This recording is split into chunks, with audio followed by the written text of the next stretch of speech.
sa sunod-sunod na nakatakdang roadworks sa mga pangunahing kalsada sa Metro Manila, inaasahan lalo pang bibigat ang daloy ng trapiko. Suhestyon ni DOTC Assistant Secretary Dante Lantin, pagbabawal ng sasakyan tuwing weekend. May news to go si Bam Alegre. Kaliwat kanan ng road reblocking noong weekend, kaya naman mistulang parking lot na naman ang ilang kalsada. Pero patikim pa lang daw yan. Asahan pa raw ang mas nakakagigil na traffic. Nasusubok sa iyong pasensya. Magiging abala ang lugar na ito dahil sa mga nakakasang proyekto katulad ng Skyway Stage 3 na mag-uugnay sa SLEX at NLEX, magiging NAIA Elevated Expressway. Itong kinatatayuan natin na Magallanes Interchange, sasailalim din sa structural retrofitting. Ire-retrofit natin itong buong ito, north and southbound ng Magallanes Flyover. Then, papalitan din natin yung mga existing expansion joint. Papalitan natin na hindi slippery. Dahil tila magsisikip na naman ang mga kalsada at ating mga dibdib sa konsumisyon, may ilang mungkahi si DOTC Assistant Secretary Dante Lantin para gumaan ang daloy ng trapiko. Bakit hindi raw subukan ang carless weekends? Ipagbawal ang sasakyan kapag Sabado at Linggo. Paramihin din daw ang bike lanes, lalo na sa EDSA.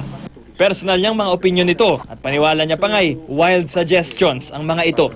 Wild in the sense na baka ang initial reaction ng mga tao is masyadong marahas or masyadong mapusok. On weekend naman, carless day.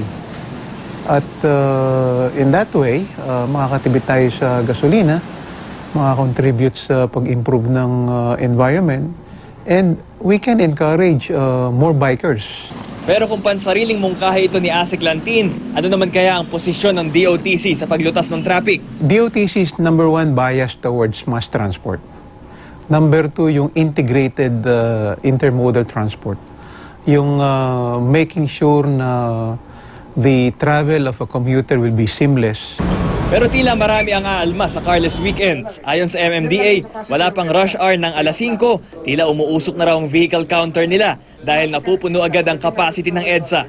Patuloy raw kasing dumarami ang sasakyan sa Metro Manila. Noong 2012 to 2013, nag-increase ng 15% ang capacity ng EDSA, ang nadagdag na volume sa EDSA. Capacity ng EDSA na sasakyan, nare-reach natin 100,000, 10:30 pa lang na umaga.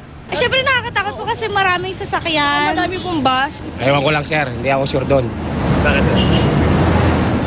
Dahil weekend mas maganda yung may pasok.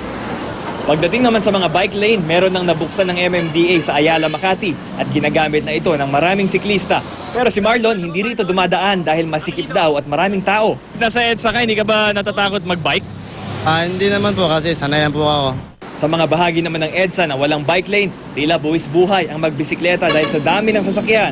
Kaya pabor ang ilang nakausap nating dagdagan pa ang mga bike lane sa kabaan ng EDSA. Okay lang yung bike na dito dinadaan. Bawas-bawas sa traffic. Marami intersection May stoplight pa. Malabo. Aksidente lang Oo, aksidente talaga. Bam Alegre, GMA News.